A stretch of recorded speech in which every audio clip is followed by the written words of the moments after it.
Hello friends, કેમ છો? આજે આપણે બનાવીશું લીલી તુવેરની કઢી. આ કઢી બનાવવી ખૂબ જ સરળ છે. આ કઢીને જુવાર કે બાજરીના રોટલા સાથે સર્વ કરવામાં આવે તો તે ખાવામાં ખૂબ જ ટેસ્ટી લાગે છે.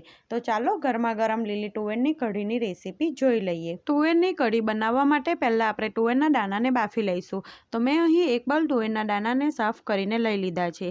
તેને કુકરમાં એડ કરીએ. હવે તેમાં 1 ગ્લાસ જેટલું પાણી નાખીશું અને અડધી ચમચી મીઠું નાખી એક વખત મિક્સ કરી લઈએ અને કુકરનું ઢાંકણું ઢાંકી મીડિયમ ફ્લેમ પર 2 થી 3 વિસલ વગાડી લઈશું. ત્યાં સુધી કઢીનું બેટર તૈયાર કરી લઈશું. તો 500 ml જેટલી ખાટી છાશ લીધી છે. જો તમે દહીં લેતા હોય તો તેમાં 2 ગણું પાણી ઉમેરવાનું. હવે તેમાં 2 મોટી ચમચી જેટલું બેસન એડ કરીશું. છાશ થોડી ખાટી હોય તેવી જ લેવાની, એટલે કઢી એકદમ સરસ બનશે. સરસ બેસનને મિક્સ કરી લઈશું.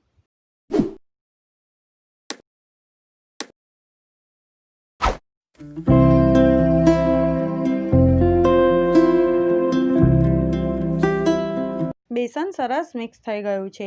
હવે 3 વિસલ પછી કુકર પણ ઠંડુ થઈ ગયું છે, તો તે જોઈ લઈએ. અને તમે જોઈ શકો છો તુવેરના દાણા સરસ બફાઈ ગયા છે.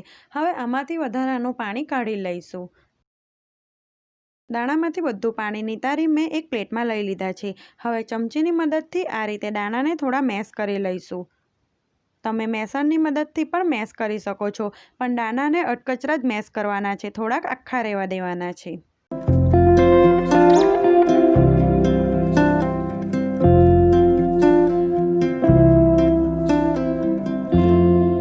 આ રીતના દાણાને અધકચરા મેશ કરવાના છે. તો તે પણ થઈ ગયા છે. હવે આપણે કઢીનો વઘાર કરીશું. હવે એક કઢાઈ લઈ તેમાં 2 મોટી ચમચી ઘી નાખીશું અને ઘીને ગરમ થવા દઈશું.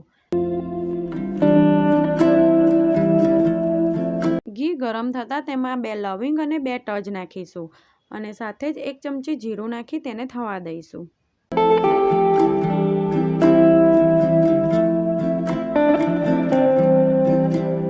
જીરું થઈ જાય એટલે ચપટી હિંગ, થોડા મીઠા લીમડાના પાન નાખીશું. સાથે જ તેમાં 2 મોટી ચમચી આદુ લસણ મરચાંની પેસ્ટ નાખીશું અને સ્લો ફ્લેમ પર 1 મિનિટ બધું સાંતળી લઈશું.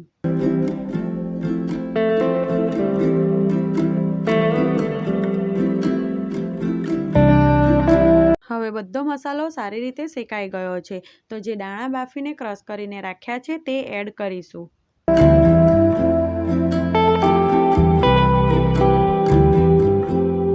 અને દાણાને પણ મિક્સ કરી 1 થી 2 મિનિટ સ્લો ફ્લેમ પર શેકીશું.